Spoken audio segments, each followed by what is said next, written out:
કેવો હોય, દરિયાકાંઠે નજારો કેવો હોય, ચાલો બતાવીએ તમને દરિયાના અદ્ભુત દ્રશ્યો। નવસારી જિલ્લાના બોરસી ગામનો દરિયો છે। દરિયામાં કરંટ વધ્યો છે અને સ્થિતિ એ છે કે વાસી બોરસી ગામમાં પ્રવેશ્યા છે દરિયાના પાણી।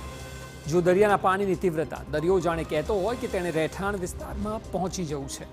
આ દ્રશ્યો જેટલા અદ્ભુત લાગે છે તેટલા જ બિહામણા છે। અહીં લોકો ડરી રહ્યા છે। સાંભળો સ્થાનિકોની ચિંતા।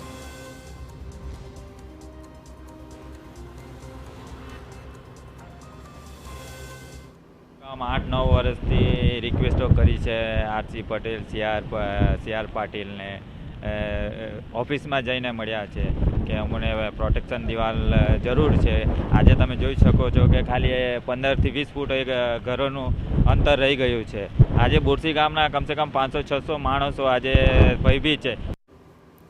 દરિયા કિનારે પ્રોટેક્શન દિવાલ ન હોવાથી ગામમાં દરિયાઈ પાણી પ્રવેશ્યા છે। દરિયાના પાણી ગામમાં પ્રવેશતા ગ્રામજનોમાં ભયનો માહોલ છે। પ્રોટેક્શન દિવાલ બનાવવા ગ્રામજનો વર્ષોથી અનેક વખત માંગ કરી ચૂક્યા છે, પરંતુ કોઈ સાંભળતું નથી। ગ્રામજનોએ તો સીઆર પાટીલથી લઈને મુખ્યપ્રધાન સુધી મુલાકાત કરી, છતાં ઉકેલ આવ્યો નથી। પ્રોટેક્શન દિવાલ ન બનતા ગ્રામજનો હવે આ સ્થિતિમાં સ્થળાંતર કરવા માટે મજબૂર બન્યા છે। એક તરફ દક્ષિણ ગુજરાતમાં વરસાદને લઈને રેડ એલર્ટ આપવામાં આવ્યું છે, ત્યારે બીજી તરફ નવસારી જિલ્લાનો દરિયા કિનારો પણ ગાંડોતુર બન્યો છે। નવસારી જિલ્લાના જલાલપોર તાલુકાના જે કંઈક વાસી અને બોરસી ગામો છે એમાં દરિયા કિનારો ગાંડોતુર બન્યો છે। ત્યાં દ્રશ્યો દેખાઈ રહ્યા છે।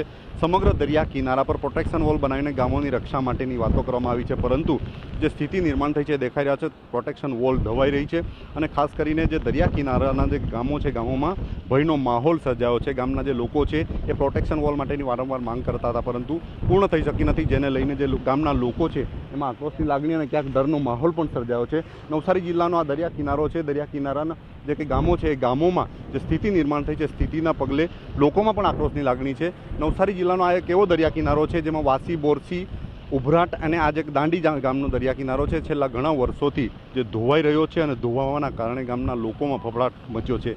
દરિયા કિનારે પ્રોટેક્શન વોલ બનાવવા માટે 90 કરોડ રૂપિયા જેટલો ખર્ચ આજ સુધી જલાલપોર તાલુકામાં કરવામાં આવ્યો છે, પરંતુ જે સ્થિતિ છે, જે ભૌગોલિક પરિસ્થિતિ છે એના પગલે દરિયા કિનારે જે ધોવાણની શરૂઆત થઈ છે એને લઈને લોકોમાં આક્રોશની લાગણી વ્યાપી છે। જે ગામના લોકો છે એ પણ માંગ કરી રહ્યા છે કે નવસારી જિલ્લાના દરિયા કિનારે પ્રોટેક્શન વોલ બનાવવામાં આવે અને લોકો જે છે કે સંરક્ષણ મળી શકે, ડર દૂર કરી શકાય એના માટેની માંગ ગામના લોકો કરી રહ્યા છે। નવસારી જિલ્લાનો આ દરિયા કિનારો એવો છે કે જ્યાં લોકો સંરક્ષણ વોલની માંગ કરી રહ્યા છે। દર ચોમાસે એટલે કે ખાસ કરીને એકમ, બીજ અને ત્રીજની મોટી ભરતીઓ આવતી હોય છે, તેવા સમયે આ પ્રકારની સ્થિતિ નિર્માણ થાય એ ગામના લોકો માટે ભય પેદા કરી રહી છે।